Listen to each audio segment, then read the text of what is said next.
It gives me great pleasure tonight to introduce Associate Professor Brendon Yee, who is a Senior Respiratory and Sleep Physician directing the Respiratory Failure and Sleep Disorders Service at Royal Prince Alfred Hospital. He's a Senior Research Fellow at the Woolcock Institute of Medical Research, and he has an interest in sleep-disordered breathing, obesity, respiratory failure, and hypoventilation. Brendon has also been servicing people with PWS for almost 30 years. Thanks, Brendon. He's going to speak to us tonight on sleep and respiratory manifestations of PWS, an adult perspective. So I'm a adult respiratory sleep physician. I'm not a pediatrician. So I'm going to be obviously focusing on more kind of adult respiratory sleep problems that Prader-Willi patients have. I have the honour of working with Georgina and the Prader-Willi clinic at RPA. I've been lucky to be part of that. And we see quite a few kind of Prader-Willi patients in some of the various respiratory and sleep presentations. I think Prader-Willi syndrome, from a sleep physician point of view, is a very interesting disorder in terms of not only the breathing problems they get from it, but also some of the CNS problems they can get from, particularly the daytime sleepiness.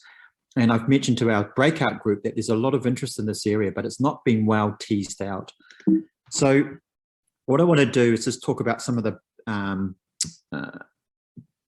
basics in terms of how we assess patients with potentially sleep disordered breathing and CNS disorders of hypersomnolence in Prader-Willi patients. We know, I mean, I don't have to talk to this audience about the complex genetic complications they get in terms of the Prader-Willi with cognitive, behavioural, and endocrine dysfunction, but the sleep and respiratory dysfunction is obviously very interesting as well. And most of my colleagues will be aware of the complications that Prader-Willi patients have, but it's not that well, I guess, described in the respiratory literature. We know Prader-Willi patients have a shortened life expectancy, and maybe that could be due to higher rates of sleep disordered breathing, which may have a bearing in terms of cardio and metabolic complications, and we can touch more about that. I'm going to highlight some of the kind of pathophysiology behind sleep disordered breathing and disorders of hypersomnolence that Prader-Willi patients get. And I'm going to talk about why these patients get it, particularly with the hypocretin system, which has been one of the key findings in terms of a condition called narcolepsy. And there is a bit of overlap between Prader-Willi patients having daytime hypersomnolence or sleepiness and narcolepsy, which I think is fascinating. The other interesting thing which hasn't been borne out that way well is some of the animal models showing that there are disruptions in circadian rhythm in patients with Prader-Willi, but not really seen in clinical aspects. And obviously some of the problems that patients get with respiratory control. So I think you can break up the two things that I'm going to talk about is sleep disordered breathing, so problems with your breathing at nighttime, and disorders of hypersomnolence or sleepiness. So sleep disordered breathing is common in Prader-Willi patients. We know that from the breakout group. All you clinicians have seen patients, Prader-Willi patients with sleep disordered breathing. And it's interesting. I mean, the important thing is that the types of sleep disordered breathing may vary according to age group. For instance, the spectrum you can get, and I think it's important to know there is a spectrum of sleep disordered breathing, is patients can get central sleep apnea. This tends to be much more common in young Prader-Willi patients, less than 2 years of age. And it's usually due to a control of breathing problem. So something with your respiratory centers in your brainstem are not quite well developed or developing, and they get problems with central sleep apnea. What I tend to see in in adolescents and older Prader-Willi patients is obstructive sleep apnea. And there's various reasons why Prader-Willi patients get obstructive sleep apnea. That's the classic upper airway obstruction. So there's a signal to breathe, but there's a physical obstruction in the back of the throat. Some Prader-Willi patients, and we've had a few that have actually sleep-related or nocturnal hypoventilation. And this is a condition where Prader-Willi patients are underbreathing at nighttime. And what I mean by underbreathing is that their tidal volumes are markedly reduced, particularly in REM sleep, such that they have prolonged periods of low oxygen at nighttime and prolonged periods of high carbon dioxide. So that's called hypoventilation. And I guess that's a very severe form of sleep disordered breathing that some Prader-Willi patients have. And these tend to be in Prader-Willi patients that have maybe more severe forms of obesity or morbid obesity. They may have a more central control problem in terms of their ventricular responses to oxygen, hypoxia, and hypercapnia. And these are the patients that probably have a much more high morbidity and mortality. These patients, unfortunately, develop heart failure, right heart failure, cor pulmonale, and have all the complications with this. And some patients may have a combination of those three sleep disorder breathing patterns. Why do they get these problems? Well, there's lots of different reasons for that. There's alterations in ventricular control, as I mentioned, with their breathing centers. In Prader-Willi patients that get central sleep apnea, as I mentioned, very common in young children. It may be a maturation problem of the brainstem. These are periods of apneas, periods where Prader-Willi patients stop breathing with no respiratory effort, but usually they grow out of it as their brains mature. The question is, do you treat these patients? I guess that's a question that pediatricians or pediatric respiratory sleep physicians will decide.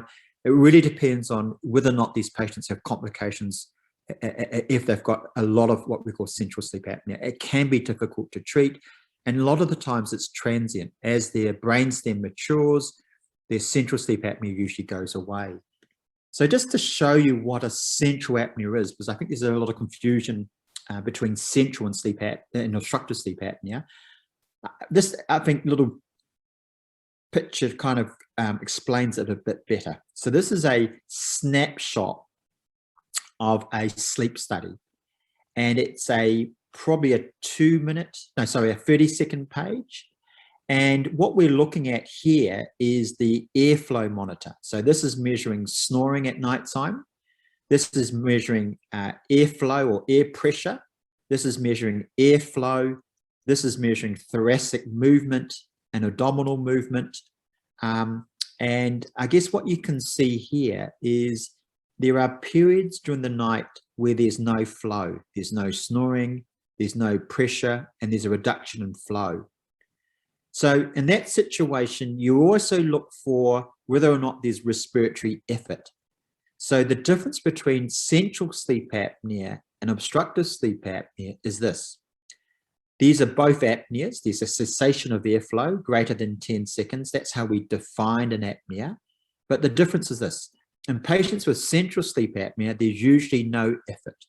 So their thoracic band, which is a way of measuring whether or not they're trying to breathe, and the abdominal band is usually markedly reduced.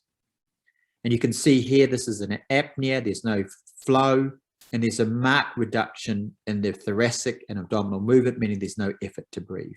So this is what we see in terms of central sleep apnea. So central sleep apnea can be common in young Prader-Willi patients. You can get central sleep apnea in other clinical scenarios, such as heart failure, if patients have brainstem problems, or patients taking long-term opioids, or patients living in high altitude. But in Prader-Willi patients, it's predominantly, I think, maturity of the brainstem. So obstructive sleep apnea, on the other hand, is what we typically see as caused by the large tonsils or adenoids. There may be reduction in airway tone. The muscles that support the upper airway may be hypertonic. There may be weakness of the upper airway muscle. There may be some facial dysmorphism or pharyngeal narrowing. And obviously, obesity is a factor in terms of developing obstructive sleep apnea. We know the presentation of sleep apnea can be a little bit subtle, but typically they may behave as autism-like in terms of their behaviors, impulsiveness, failure to thrive, poor cognitive outcomes. They may develop cardiovascular and metabolic complications down the road, particularly if they've got severe sleep disorder breathing, obstructive sleep apnea, which is not treated, and daytime sleepiness. But note, daytime sleepiness is not specific for obstructive sleep apnea. You can get daytime sleepiness due to other reasons. How do we diagnose obstructive sleep apnea? And I think this is a question that was mentioned in the breakout sessions. I mean, the classic way of diagnosing sleep apnea is a in-lab polysomnography. This is a sleep study in a laboratory which is monitored. There are sleep technicians that are watching the sleep study overnight, looking at all the signals, the physiological markers during the night. And that's what we call level 1 studies. And this is the, I guess, gold standard way of diagnosing sleep conditions, particularly sleep disordered breathing in patients with Prader-Willi syndrome. Now, as people have alluded to, getting access to level 1 sleep studies can be a problem, particularly if it's expensive, it's labor intensive, and there are limited spots. So there's a lot of interest in looking at other sleep studies, and these are called level 2 or 3 or even level 4 type studies. And what the differences are with these other studies is that they tend to have less monitors. So a typical level 1 sleep study is, as you know, you have the brainwave electrodes, you have the airflow electrodes, you have the respiratory and tummy bands, you have positional sensor, you may have a snore meter, you have a video, you have an ECG tracing and leg monitors and chin muscle activity as well. So that's a gold standard level 1 study.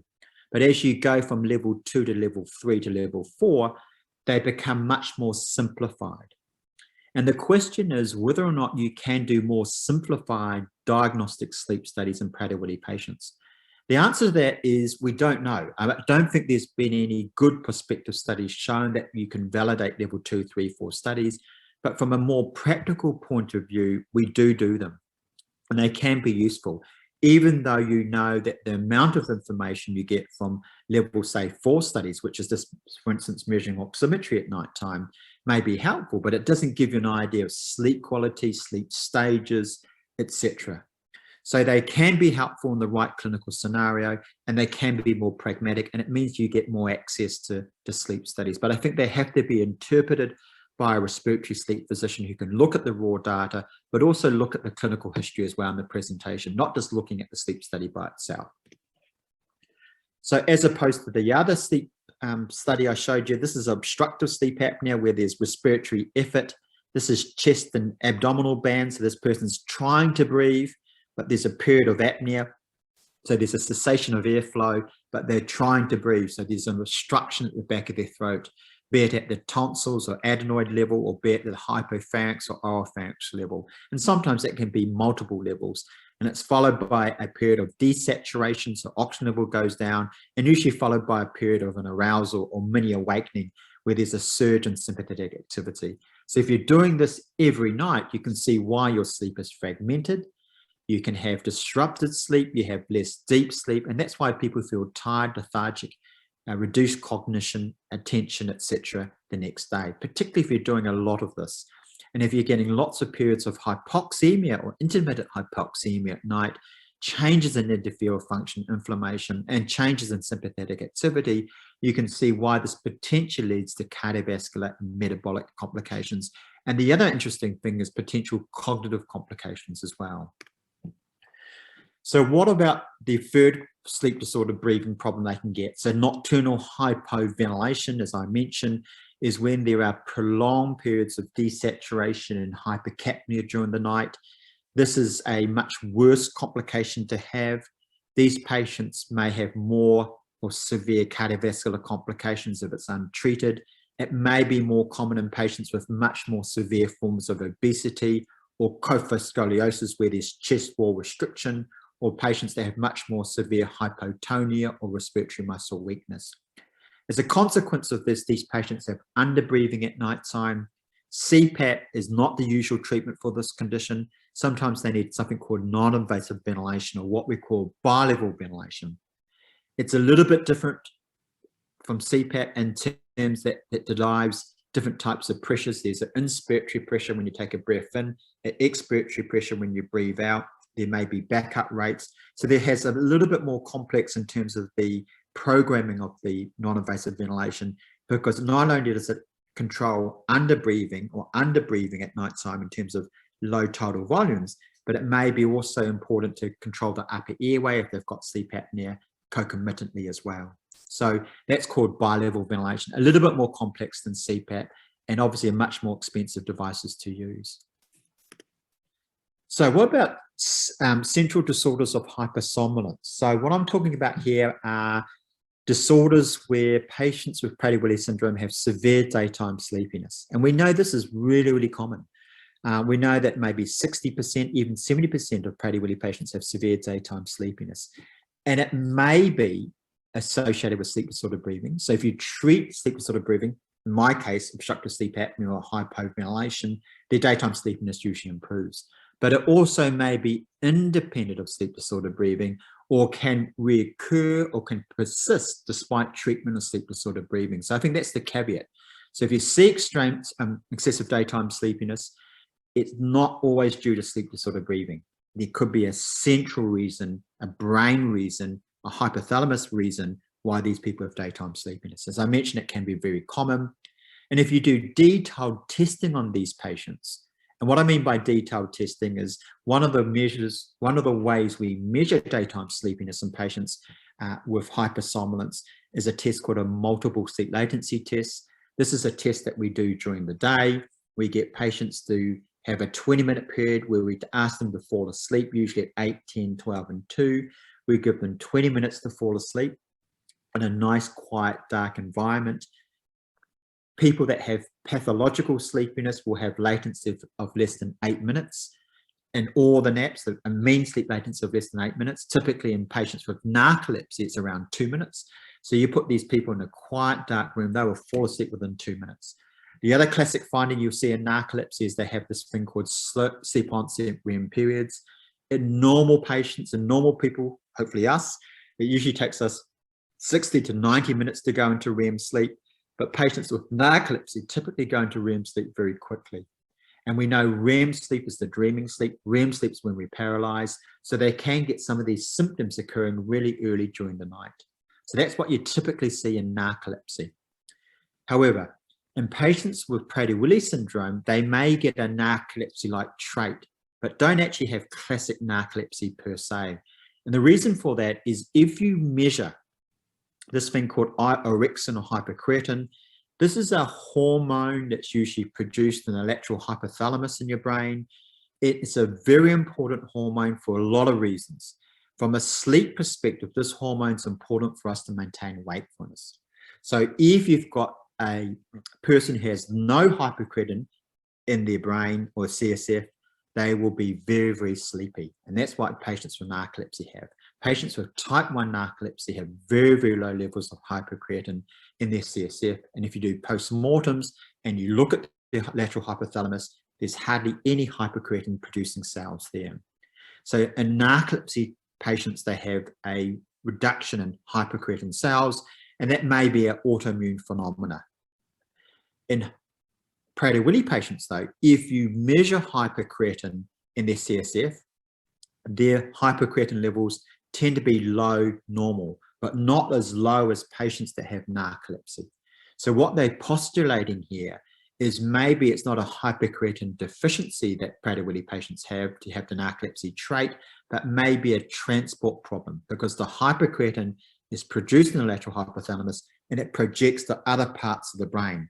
So not only is it important for daytime sleepiness, it's important for sleep staging. So in terms of control of going into non-REM versus REM sleep, if you don't have hypocretin, these patients go into REM sleep very quickly, then they have wakefulness periods. And there's also links with hypocretin and appetite, as you know. So it's interesting. Number of hypocretin neurons are not reduced in Prader-Willi patients, maybe a little bit low, but low normal range. And as I mentioned, there is evidence that there's a hypocretin has projections to various parts of the brain stem and cerebral cortex, and it has other functions as well.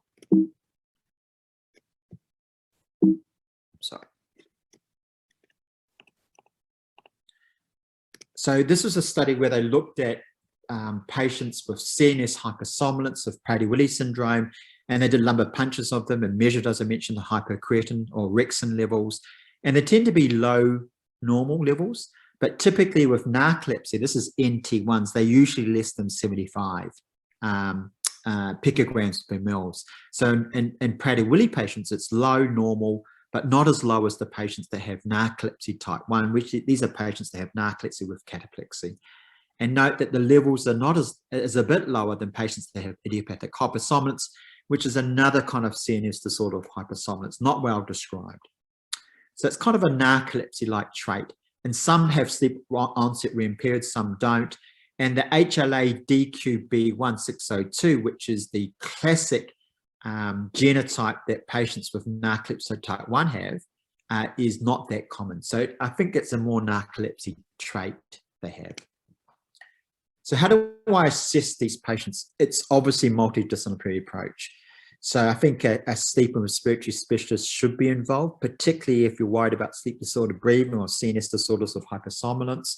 How do we do questionnaires? They can be difficult. None of them have been validated in terms of Prader-Willi, but I think a detailed clinical history. Just talk to the carers, talk to the family, talk to the patient. What are they doing during the daytime? Are they falling asleep in the car? They're falling asleep at work? Whatever the activities they're doing during the day. How many hours sleep they're getting? Do they stop breathing at nighttime? They have headaches in the morning, etc. As I mentioned, level 1 sleep studies would be ideal, particularly if you're worried about patients having underbreathing at nighttime or hypoventilation. And in these patients, they may have a low baseline oxygen saturation, so you can measure that in your clinics. So if it's less than 93, 94%, I would be worried that this patient may have hypoventilation. In that situation, you would probably aim to do a level 1 sleep study because you want to measure CO2 levels during the night to diagnose hypoventilation. If the patient is able to and they don't have sleep disordered breathing, but they have severe subjective daytime sleepiness, then you would consider doing a multiple sleep latency test. This will objectively measure their daytime sleepiness. It may also help you phenotype their daytime sleepiness as well, but it does require cooperation and understanding and simple instructions. As I mentioned, even though level 2, 3, 4 sleep studies may be more practical and maybe more accessible, there's less information you get from this study. But I think in the context of taking a detailed clinical history and a clinical assessment, I think they can be very useful. I'm lucky I have everything at my fingertips. I have sleep scientists, I have sleep clinical nurse consultants, I have respiratory physiotherapists and respiratory failure clinicians that work with me and dietitians. So I'm lucky, but I think if you want to deal with sleep disorders and respiratory disorders, you've got to have those people around you. There's a little bit of talk about growth hormone. I think my take-home message about growth hormone, you people know more about growth hormone than me, but it's interesting. If you look at patients that have died after having growth hormone, I think what they found was that patients who died probably had undiagnosed hypoventilation syndrome, and they had undiagnosed OSA and adenoid hypertrophy. So I think I agree that there was a statement that anyone who starts growth hormone should probably be seen a sleep respiratory physician and should have a sleep study, whatever level, and be assessed at baseline. The other interesting question, though, is you expect that if you have growth hormone on board, it should make sleep disordered breathing worse. But the evidence is not that clear-cut. And I'll show you a slide showing that there's not that clear-cut evidence that taking growth hormone actually worsens sleep disordered breathing. I think it's controversial. Now, it's interesting because I guess, you know, acromegaly patients have sleep disordered breathing, they have OSA, they have central sleep apnea, but I guess it's different with Prader-Willi syndrome. So it's a little bit grey. I definitely agree before starting growth hormone, they should be assessed. But does growth hormone itself affect sleep disordered breathing? It's a little bit controversial. This is a nice slide where they've looked at studies before and after growth hormone, varying between 6 months to 2 years, showing not consistent evidence, no great evidence that it makes sleep disordered breathing significantly worse. So I think that's important. You guys know about recommendations. I agree with that. How do I manage these patients? I think I'm lucky, as I mentioned, I have a team of people that I work with. I'm not a pediatrician, but I do know adenoid tonsillectomies can be very effective in pediatric OSA. Meta-analysis shows success rates of 70% of cure rates, but just note that there may be 20% or more that may not have complete resolution. And maybe these are the patients that you need to follow up because they may need adjunct therapy such as CPAP.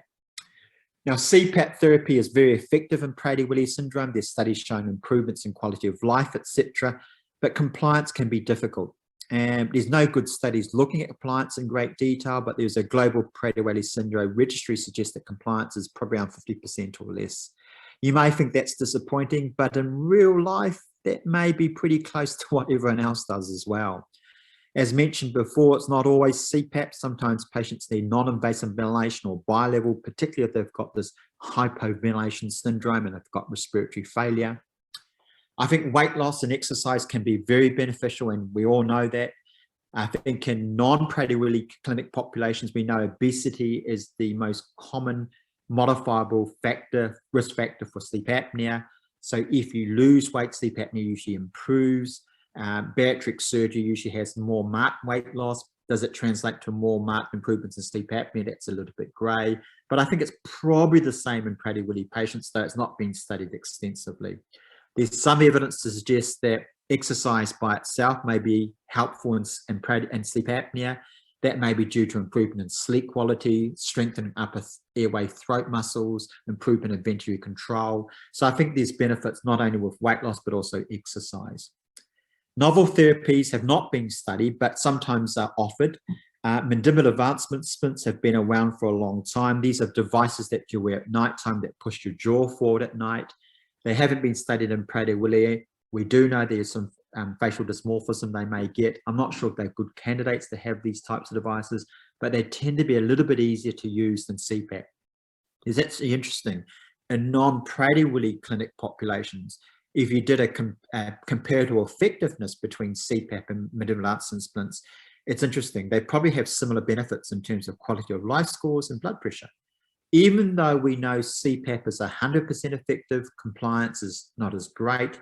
With the splints, the effectiveness is probably 70% or less, but compliance is much higher.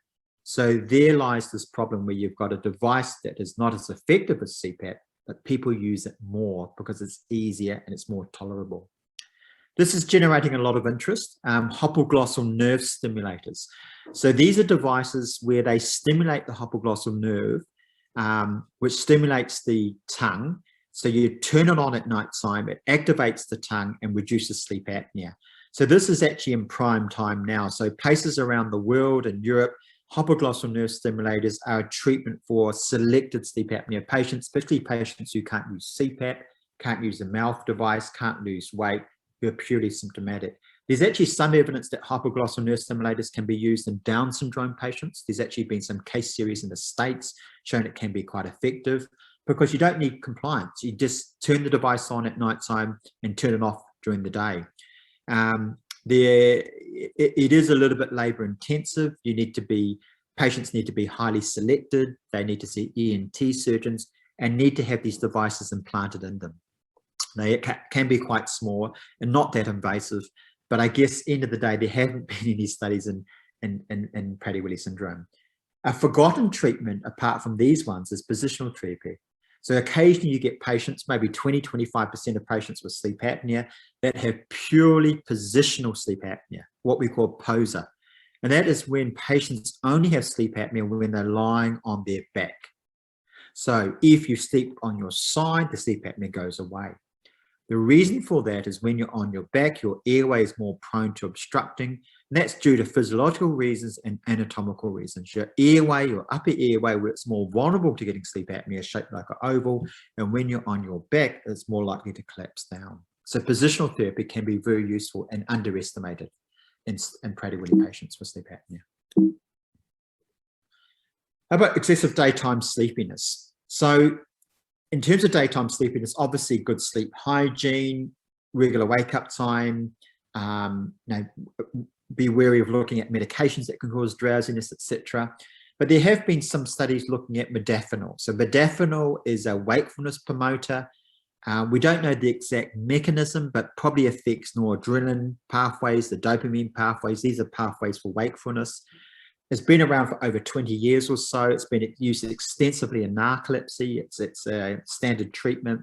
And there's actually been some observational studies in Prader-Willi patients.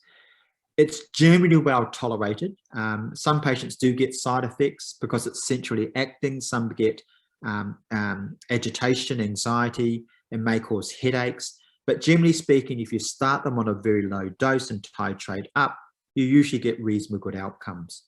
This drug here, which is not available in Australia, but is available in the States now and Europe, is pitolisant. It's a histamine receptor antagonist agonist. So think about it, histamine is another wakefulness pathway. If you take antihistamines, you feel sleepy. This is the opposite of that. So it increases the histamine in your brain to improve daytime sleepiness. There's been a very small study in children showing minimal side effects. The advantage of pitolisant versus modafinil in narcolepsy is it has effect on cataplexy. So cataplexy is this unusual symptom where emotions will bring on transient periods of weakness during the day. So someone cracks a funny joke and they will drop something. Modafinil has no effect on cataplexy, but pitolisant has an effect on cataplexy as well as daytime sleepiness. That hasn't been studied as extensively with modafinil. This was a very small observational study. Look, N=9, shown if you give modafinil to these Prader-Willi patients that had daytime sleepiness, you will reduce their Epworth sleepiness score. So Epworth sleepiness score is a subjective questionnaire of 8 questions out of 24. They give you a score between 0 and 3 chances of falling asleep in various scenarios. So anything over 10 is sleepiness. So in patients with Prader-Willi, they're 14, but if you give them modafinil, you reduce it down to normal levels. And it's pretty well tolerated in terms of weight, no significant change in weight. Sometimes people actually lose weight with modafinil. So in conclusions, I think Prader-Willi is an interesting disorder in terms of respiratory and sleep complications they can get. It's a narcolepsy trait is a very interesting phenotype that Prader-Willi patients can have. I think growth hormone, it's controversial whether or not it worsens sleep disordered breathing, but I think anyone who starts growth hormone should be assessed for hypoventilation and sleep disordered breathing and make sure their tonsils and adenoids are not hypertrophied. I think CPAP can be a very effective treatment, and in the right hands, you can get reasonable compliance.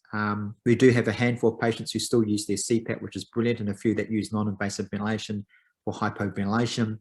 We have used modafinil with some of our Prader-Willi patients with some success. It doesn't cure the daytime sleepiness, but it definitely improves their daytime functioning. And that was confirmed with their carers and family as well. But as I mentioned, it does need a multidisciplinary approach. So I think that's all I've got. So I'll